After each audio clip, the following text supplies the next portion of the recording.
ప్రజలనే శ్రీకృష్ణుడి అండ ఉన్న అర్జునుడి మీ బిడ్డ చేసిన మంచి మీద ఆ దేవుడి మీద నమ్మకం ఉంది కాబట్టి అర్జునుడి మీద ఒక బాణం వేసినంత మాత్రాన కురుక్షేత్ర సమరంలో కురుక్షేత్ర యుద్ధాన్ని కౌరవులు గెలిచినట్టు కాదు. ఒక బాణం వేసినంత మాత్రాన, జగన్ మీద ఒక రాయి విసిరినంత మాత్రాన, జగన్ మీద ఒక రాయి విసిరినంత మాత్రాన జరగబోయే ఎన్నికల కురుక్షేత్రంలో ఆ దుష్ట చతుష్టయం ఓటమిని, ఆ పెత్తందారుల ఓటమిని, మన పేదల ప్రభుత్వం గెలుపును ఎవ్వరూ ఆపలేరు. ఇలాంటి దాడుల వల్ల నా సంకల్పం చెక్కు చెదరదు. పైగా ఈ స్థాయికి వీరు దిగజారారు అని అంటే దాని అర్థం ఏమిటి? ఈ స్థాయికి వారు దిగజారారు అని అంటే దాని అర్థం ఏమిటి? విజయానికి మనం అంత చేరువుగా ఉన్నామని, విజయానికి వాళ్ళంత దూరంగా ఉన్నారనే కదా దాని అర్థము.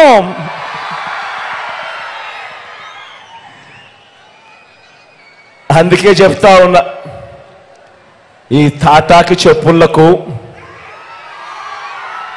మీ బిడ్డ అదరడు, మీ బిడ్డ బెదరడు. మీకు సేవ చేయాలన్న నా సంకల్పం మరింత పెరుగుతుందే తప్ప ఏ కొంచెం కూడా వెనుకడుగు వేసే ప్రసక్తే లేదు. నా నుదుటి మీద వారు చేసిన గాయం, నా నుదుటి మీద వారు చేసిన గాయం దేవుడి దయతో అది ఇక్కడ తగల్లేదు, అది ఇక్కడ తగల్లేదు. అంటే దాని అర్థం దేవుడు మీ బిడ్డ విషయంలో ఇంకా పెద్ద స్క్రిప్టే రాశాడు అని చెప్పి దాని అర్థం.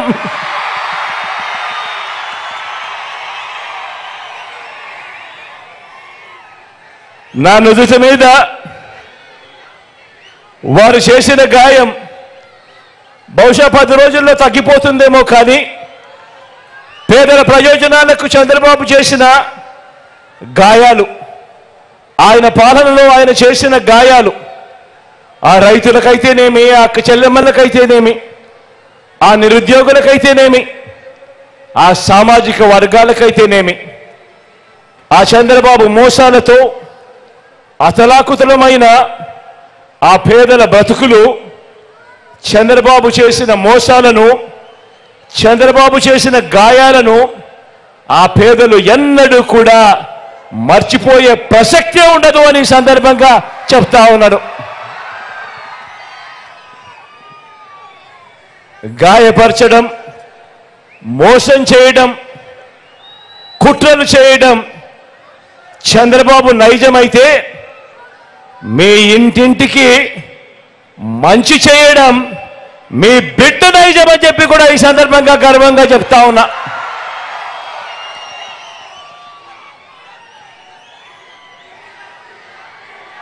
ఈ కూటమి నాయకుడు ఈ చంద్రబాబు గారి 30 ఏళ్ల ఫిలాసఫీ ఒకసారి చూడండి.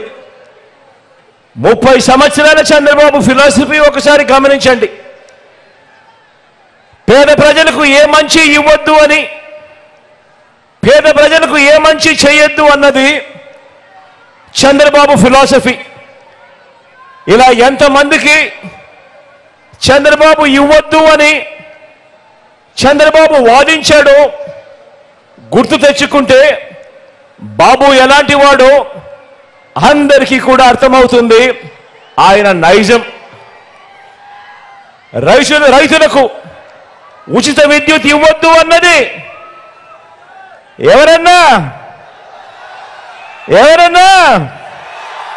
ఎవరక్క మీరే చెప్పండి. రైతులకు ఉచిత విద్యుత్ ఇస్తే ఆ తీగల మీద బట్టలారేసుకోవాలి అని ఇవ్వద్దు అని ఎవరు చెప్పారు? ఎవరు చెప్పారు? ఈ బాబే కిలో 2 రూపాయలకే కిలో 2 రూపాయలకు బియ్యం ఇవ్వద్దు అని ఎన్టీఆర్ను దింపేసి 5 రూపాయల 25కు పెంచేసింది ఎవరు? ఎవరక్క? ఎవరన్నా? అది ఈ బాబే. ప్రభుత్వ ఉద్యోగాలు ఇవ్వద్దు అన్నది ఎవరంటే ఆ దౌర్భాగ్యం కూడా ఈ బాబే. ఇక జగన్ నీ ఆటలు సాగవు.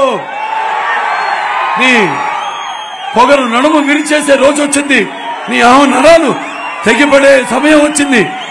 అణువణువులో నిండిన నీ అహంకారం అంతమయ్యే ఎన్నికల యుద్ధం మొదలయ్యింది.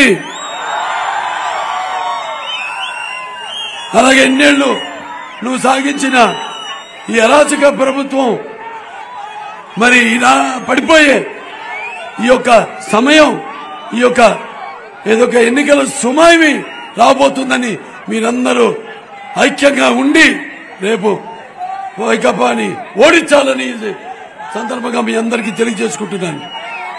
ఇన్నాళ్ళు మళ్ళీ అతను కళ్ళు మూసుకుపోయి ఒళ్ళు మరిచి తన ఇష్టానుసారంగా ప్రజలను కష్టపెట్టి మరి చేసిన దుర్మార్గాలకు చర్మగీతం పాడతాం. అలాగే సమరసింహ నినాదంతో పట్టుపట్టి అలాగే అతని ప్రభుత్వాన్ని కూరుస్తాం అని మీరందరూ ఐక్యంగా ఉండి మళ్ళీ మన రాష్ట్రంలో మనకు కావలసిన ప్రభుత్వాన్ని, జవాబుదారీ ప్రభుత్వాన్ని ఆర్నించాలి. మీకోసం, సంక్షేమం కోసం, అభ్యుదయం కోసం, సంరక్షణ కోసం పనిచేసే ప్రభుత్వాన్ని మీరు ఎన్నుకోవాల్సిన అవసరం ఉందని ఒకసారి అతనికి వినపడేలా అతని గుండెలన్నీ అతని గుండె బెదిరేలా మీరందరూ కలిసికట్టుగా ఉండి ఈ ఓటు అనే హక్కును మీరు వినియోగించుకొని తగిన శాస్తి చేయాలని మీ అందరికీ నేను మనవి చేసుకుంటున్నాను. సో ఇవాళ మీరంతా కూడా ఇన్ని చేశాం కార్యక్రమాలు. దేశంలోనే ప్రపంచంలోనే ఏ ప్రభుత్వం చేయనన్ని పథకాల్ని ప్రవేశపెట్టి అలాగే దానికి తరుణోపాయంగా రాష్ట్రం విభజన తర్వాత మనం 17,000 కోట్ల రూపాయలతో వచ్చాం. ఒక రాష్ట్రంలోని రాజధానిగా వచ్చాం మనం. అప్పుడు చంద్రబాబు నాయుడు గారు ఆయనకున్న అనుభవంతో ఆయన ఈ యొక్క ఆర్థిక వనరులను సృష్టించి ఎన్నో ఈ యొక్క ఏదైతే 17,000 కోట్ల రూపాయలు ఉందో ఆ లోటును భర్తీ చేసి మరి మన తలసరి ఆదాయం తెలంగాణతో సరి సమానంగా మనం మన రాష్ట్రాన్ని మనం పైకి తీసుకోవడం జరిగింది. ఈనాడు మరి మనం రేపు వీడు చేసిన అప్పులు తీర్చేది ఎవరు? మీరే. ఆ భారం పడేది మీ మీదే. రేపు మళ్ళీ వచ్చాడు అనుకోండి, ధరలు పెంచుతాడు, అలాగే పన్నులు వేస్తాడు. ఇప్పటికే బోల్డని పన్నులేసి ఇంటి పన్ను, నీటి పన్ను, అలాగే ఆస్తి పన్ను, అలాగే చివరికి చెత్త మీద కూడా పన్ను వేసి వాటి రేట్లన్నింటినీ కూడా ఇప్పటికే పెంచేసి బాధుడే బాధుడు. అందరూ తల మీద చేతులు పట్టుకున్నారు. ఇదేం కర్మరా. సరే, ఎలా వచ్చాడు అధికారంలో కంటే? కోడికత్తి లేకపోతే గొడ్డలి, ఇట్లా రెండుతో వచ్చాడు. ఇవాళ కర్నూలు జిల్లా ఉంది, మరి చూస్తున్నాం.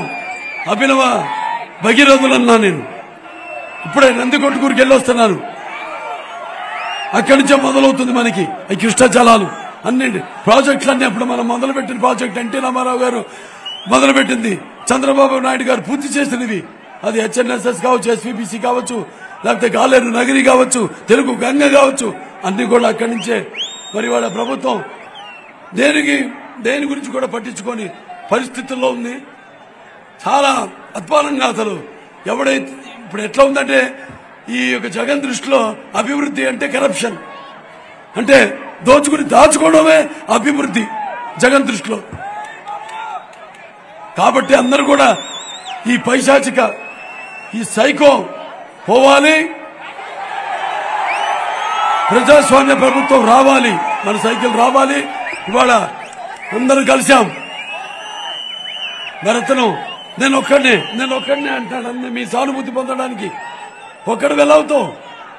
అందరిని నువ్వే దూరం చేసుకున్నావు, మీ ఇంట్లో దూరం చేసుకున్నావు, సలహాదారులని 100 మంది ఆఫీసర్లు పెట్టుకున్నావు. ఒక్కడి సలహా తీసుకోవు, జీతాలు మాత్రం ఇస్తావు.